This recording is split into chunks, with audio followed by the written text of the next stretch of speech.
Hello everyone, how are you all. Welcome to Idea Infusion by Triumph Academy. आज है आपका day 11 of learning business studies in one shot videos. तो आज का chapter number है 11, जिसका नाम है मार्केटिंग मैनेजमेंट।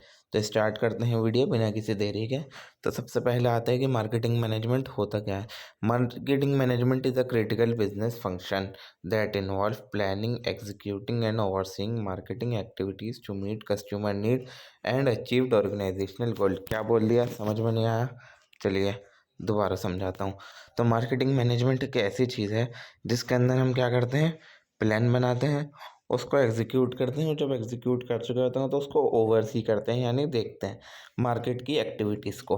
ठीक है ना, क्या मार्केट की एक्टिविटीज़ का प्लान बनाना, एग्जीक्यूट करना और उनको ओवरसी करना यानी देखना, ताकि हमारे कस्टमर जो है उनकी नीड पूरी हो जाए और हमारा ऑर्गेनाइजेशनल गोल अचीव हो जाए। यही होती है हमारी मार्केटिंग मैनेजमेंट, यानी मार्केटिंग को मैनेज करना मार्केटिंग मैनेजमेंट कहलाया जाता है। It focuses on understanding consumer behaviour.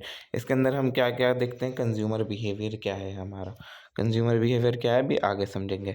और डेवलपिंग इफेक्टिव मार्केटिंग स्ट्रेटजीज़ की किस तरीके से हम अपनी मार्केटिंग स्ट्रेटजीज़ बढ़ा सकते हैं ताकि हमारा बहुत ज़्यादा क्या हो, प्रमोशन हो। And ensuring the successful distribution of product और सर्विसेज, या तो जो भी हम प्रोडक्ट बना रहे हैं या सर्विसेज कर रहे हैं उसको हम अच्छे तरीके से सक्सेसफुली डिस्ट्रीब्यूट कर पाएँ सोसाइटी के अंदर। ये हमारा क्या कहलाया जाता है, मार्केटिंग मैनेजमेंट। तो अब आगे चलते हैं, मीनिंग और डेफिनेशन देखते हैं मार्केटिंग की। मार्केटिंग मैनेजमेंट तो देख लिया, बट मार्केटिंग होती क्या है।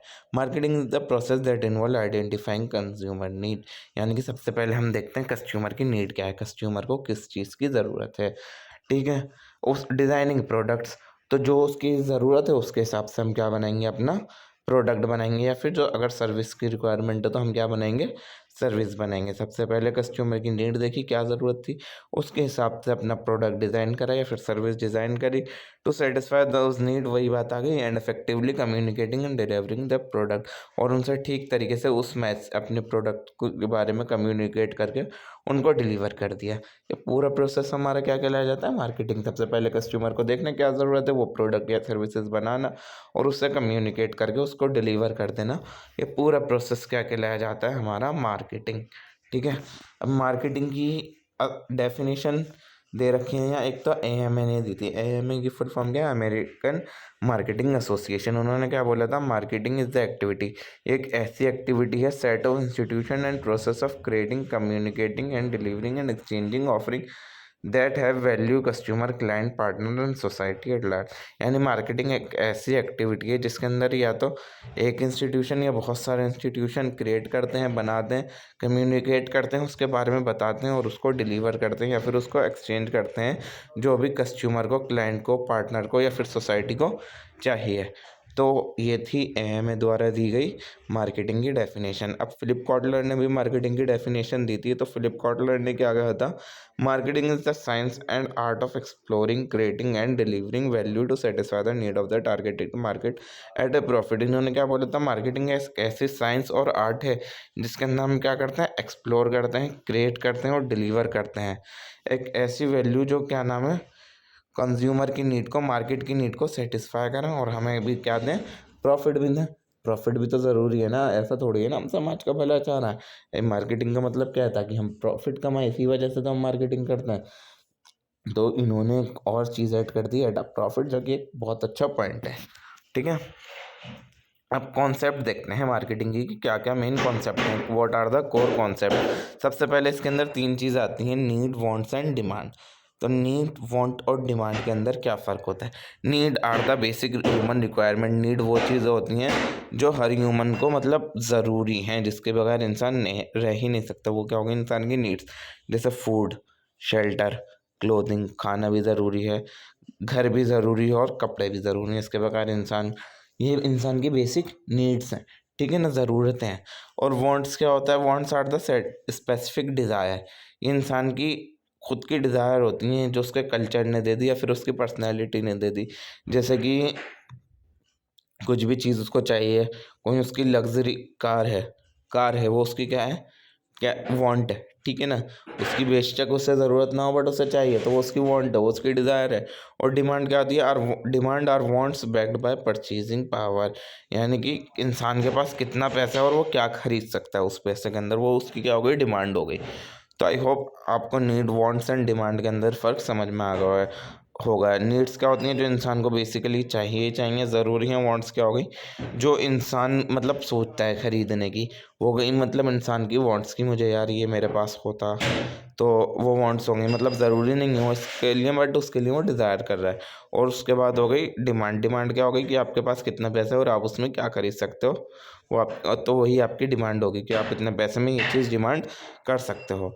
सेकंड आता है इसके अंदर मार्केट ऑफरिंग। मार्केट ऑफरिंग क्या होती है, refer to the combination of product services information experience offer to consumer to satisfy their want.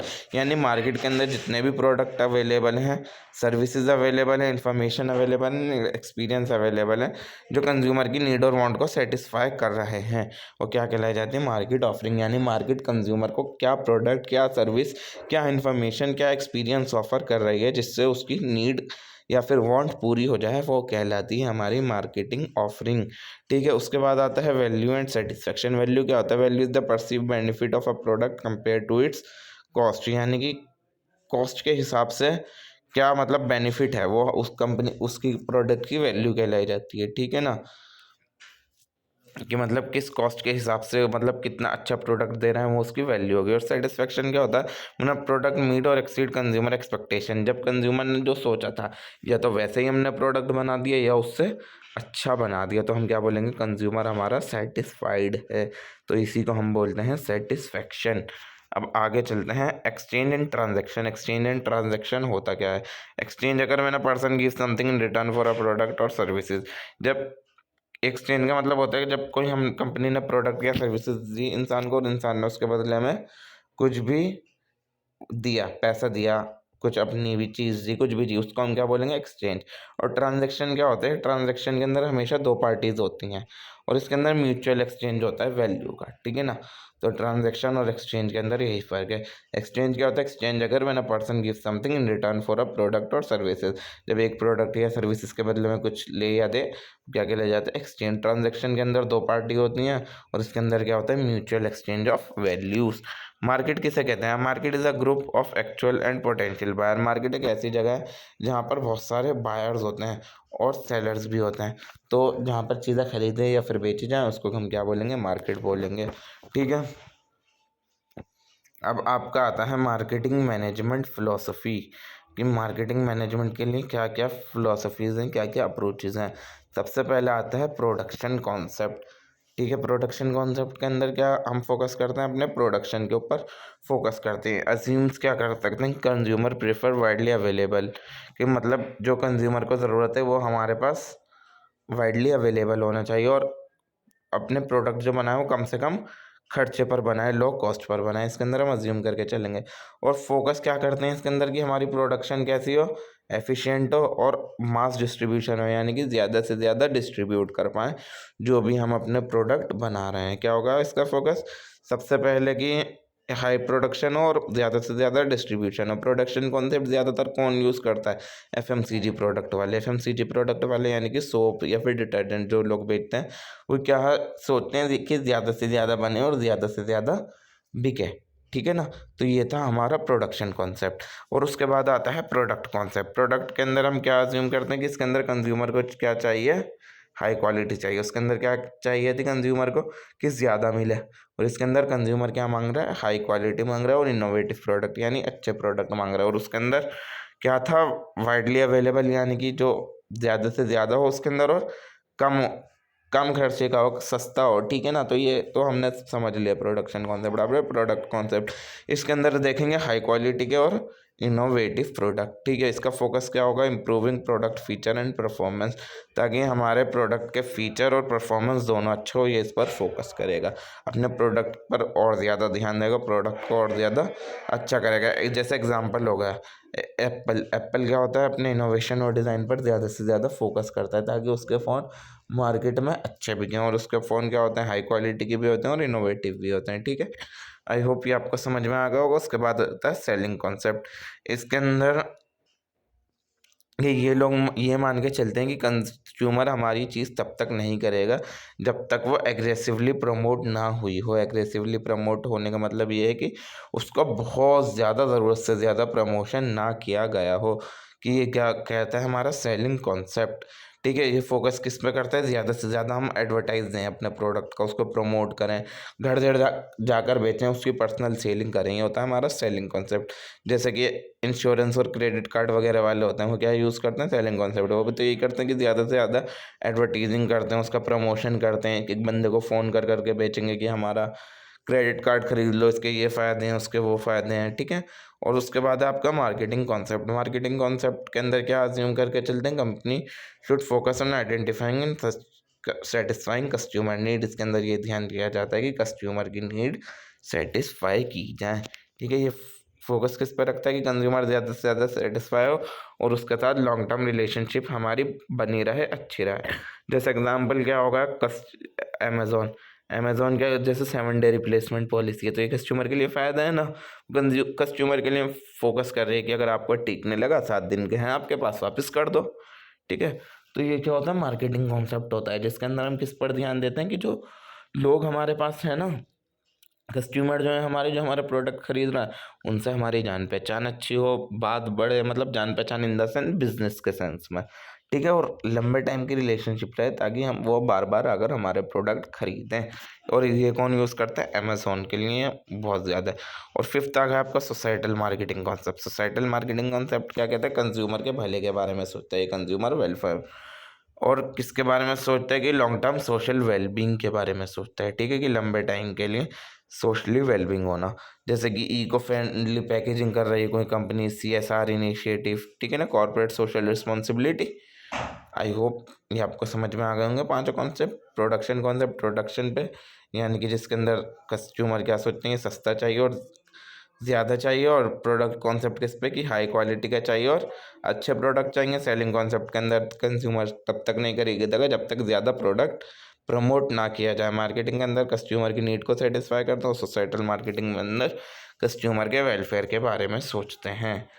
अब मार्केटिंग के फंक्शन देखते हैं। सबसे पहले क्या क्या होता है, मार्केट रिसर्च। मार्केट रिसर्च क्या होता है, मार्केट के बारे में रिसर्च करना, सीधी सीधी बात, गैदर करना इन्फॉर्मेशन और एनालाइज करना कि कंज्यूमर को किस चीज़ की ज़रूरत है।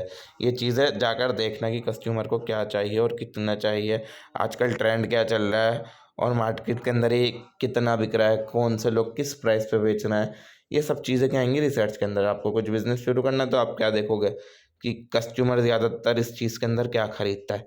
ठीक है ना, और आजकल ट्रेंड क्या चल रहा है, और जो कॉम्पिटिटिव मार्केट है उनका ये बिज़नेस अच्छा चल रहा है या नहीं, जो हमारे कॉम्पिटिटर है उनका प्रोडक्ट ये अच्छा चल रहा है या नहीं, और वो किस प्राइस रेंज में बेच रहे हैं। ये सब चीज़ें तो रिसर्च तो करोगे ना आप उसके बारे में, तो ये मार्केट रिसर्च कहलाई जाती है।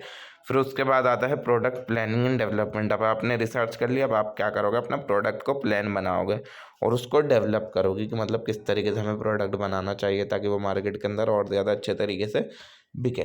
ठीक है ना, जो कंज्यूमर की नीड भी सेटिस्फाई और उसकी प्रेफरेंस में भी वो ऊपर आए।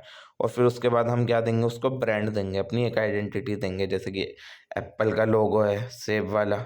ठीक है ना, और विंडो, माइक्रोसॉफ्ट, ये तो एग्जांपल उसका दे दिया मैंने।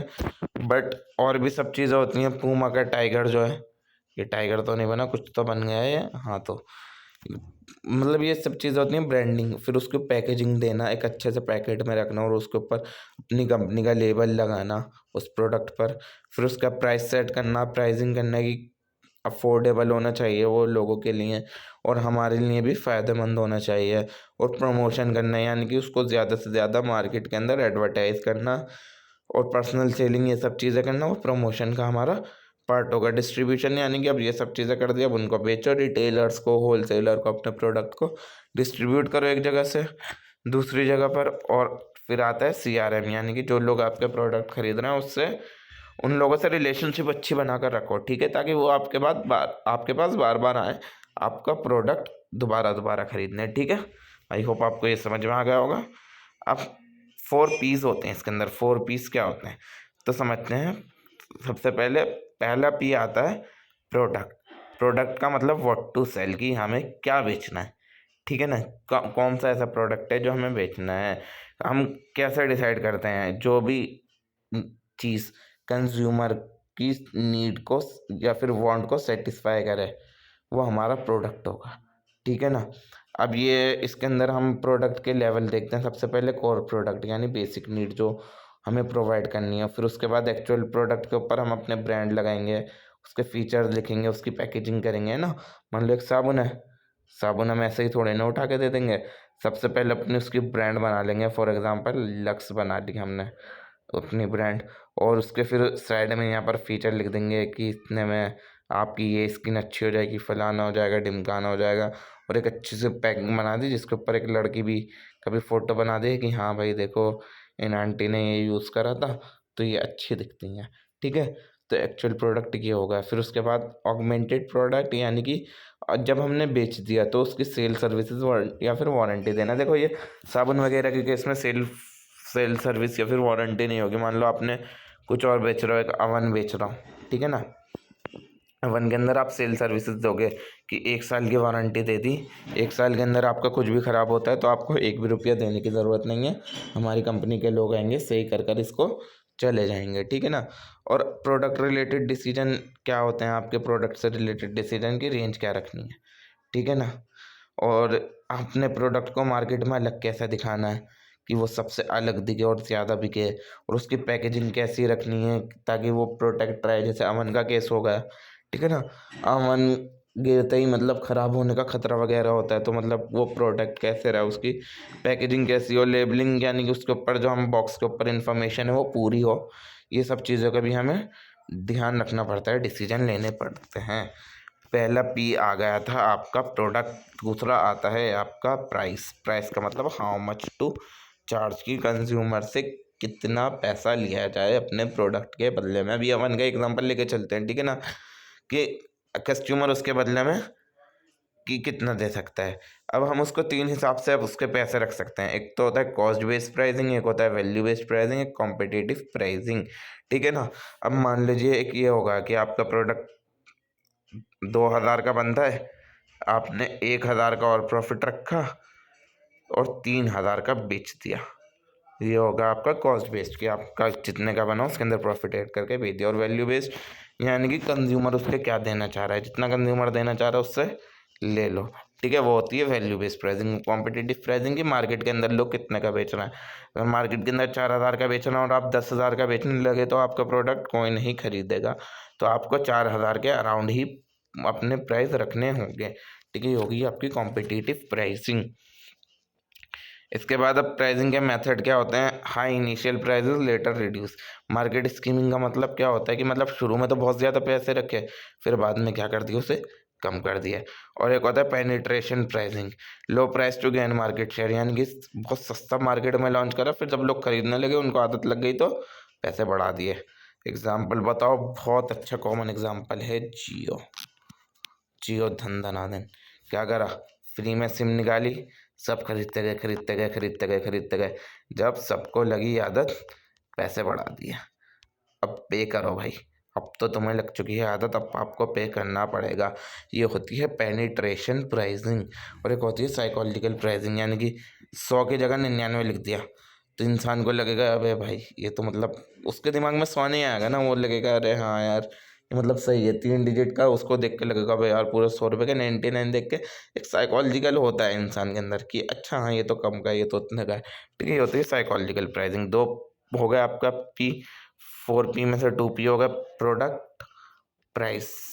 और अब देखते हैं आगे, तीसरा आता है प्लेस। प्लेस का मतलब होता है डिस्ट्रीब्यूशन, की जो हमने प्रोडक्ट बनाया है वो कस्टमर पर कैसे जाएगा। इन्वॉल्व डिस्ट्रीब्यूशन चैनल, जैसे कि मैन्युफैक्चरर से एक कम फैक्ट्री में बन रहा है, वहाँ से कस्टमर तक कैसे जाएगा वो, ये देखते हैं हम। अब इसके अंदर 2 टाइप के डिस्ट्रीब्यूशन चैनल होते हैं, डायरेक्ट और एक इनडायरेक्ट। सीधा सीधा मैन्युफैक्चरर से कंज्यूमर को जा रहा है, जहाँ पर फैक्ट्री से बन रहा है और फैक्ट्री से एक इंसान को बेचना है। और दूसरा होता है मैन्युफैक्चरर ने बनाया, उसको होलसेलर को बेचा, होलसेलर ने आगे रिटेलर को बेचा, रिटेलर ने आगे कंज्यूमर को बेचा। ये होता है इनडायरेक्ट डिस्ट्रीब्यूशन। ठीक है ना। और एक जगह से दूसरी जगह जाने में किस किस चीज़ की हेल्प लगती है, सीधी सीधी बात है ट्रांसपोर्टेशन, ट्रक वगैरह की आपकी हेल्प लगेगी। दूसरा होता है वेयर हाउसिंग की, कहाँ पर स्टोर करना है, इतने बड़े बड़े अवन हैं हज़ारों, तो इनको स्टोर करने के लिए जगह चाहिए तो वेयर हाउसिंग, और जमा कर दिया तो उसकी मैनेजमेंट भी तो ज़रूरी है। ऐसा थोड़ी कि बस भर दिया तो उसको मैनेज करना कि कितना अभी माल निकालना है, कितना बाहर निकालना है, कितना रोक के रखना है, वो इन्वेंटरी मैनेजमेंट का आपका पार्ट होगा। अब लास्ट भी आता है आपका प्रमोशन, कि किस तरीके से कंज्यूमर को इन्फॉर्म करें और परसुएट करें ताकि वो हमारा प्रोडक्ट जो है ख़रीदे। ठीक है ना, कि क्या क्या एक्टिविटीज़ ऐसी करें ताकि कंज्यूमर को हमारे उसके बारे में, प्रोडक्ट के बारे में पता लगे। ठीक है ना, जैसे कि एडवर्टीजिंग कर दिया, पेड प्रमोशन कर दिया टीवी पे, अपनी क्या नाम है ओवन के उस पर पैकेजिंग पर सलमान भाई का फ़ोटो लगा दिया, सलमान भाई से उसका ऐड करवा दिया। ठीक है ना, तो वो एडवर्टीज़मेंट हो गया उसका प्रमोशन, यानी कि डिस्काउंट दे दिया कि अगर आप ख़रीदते हैं, अभी नया प्रोडक्ट लॉन्च हुआ है, 15 दिन के अंदर ख़रीदते हैं तो आपको 1000 रुपये ऑफ मिलेगा। ठीक है ना, पर्सनल सेलिंग यानी कंज्यूमर को फ़ोन कर करके बेच रहे हैं कि हमारी कंपनी ने ये प्रोडक्ट निकाला है, आप ख़रीद लिए। पब्लिक रिलेशन यानी कि डायरेक्ट मार्केटिंग करना, ईमेल भेजना, टेली मार्केटिंग करना। ठीक है, आई होप ये समझ में आ गया। अब आती हैं मार्केटिंग स्ट्रेटजीज़। मार्केटिंग स्ट्रेटजीज़ का मतलब क्या होता है? मार्केटिंग स्ट्रेटजीज़ वो चीज़ होती हैं ताकि मतलब बिज़नेस जो है हमारा वो रीच कर पाए और इन्फ्लुएंस कर पाए हमारे टारगेटेड कस्टमर को, जो लोग हमारे बिज़नेस को, जो हमारे लोग हमसे ख़रीदेंगे, कस्टमर जो है हमारे, उनको किस तरह, उन तक किस तरीके से हमें पहुँचना है, और जब पहुँच गए तो वो हमारे प्रोडक्ट की तरफ किस तरीके से बढ़ें।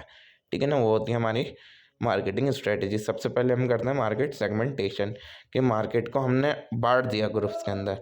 अब हम कैसे बांट सकते हैं? डेमोग्राफिक के हिसाब से।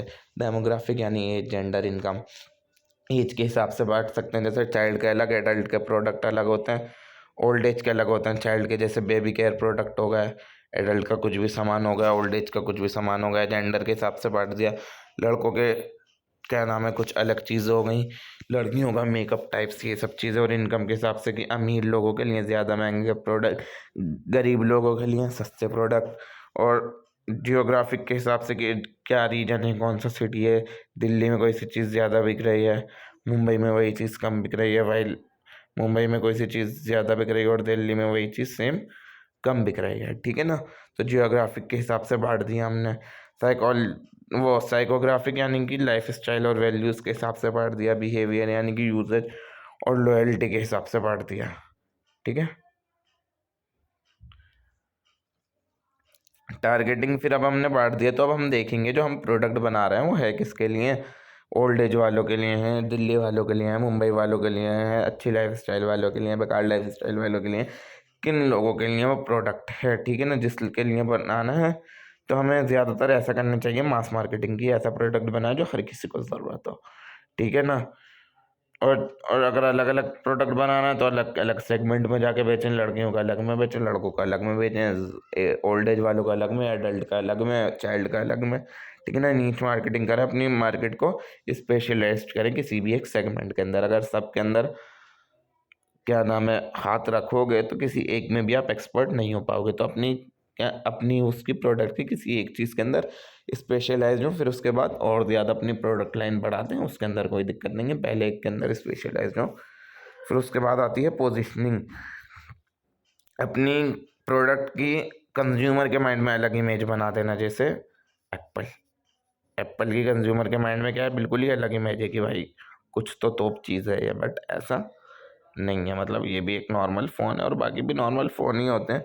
जैसे कि BMW हो गया यार, BMW देख के इंसान को लगता है यार लग्जरी आदमी है। नाइकी के शूज़ हो गए यार, कुछ तो है ये अमीर इंसान। ठीक है ना, मतलब जिसको देख के लगे कि है ये कुछ चीज़, यूनिक इमेज हो उसके माइंड के अंदर, वो हो गई पोजिशनिंग। ठीक है, अब मार्केटिंग क्यों ज़रूरी है, बिजनेस के लिए क्यों ज़रूरी है?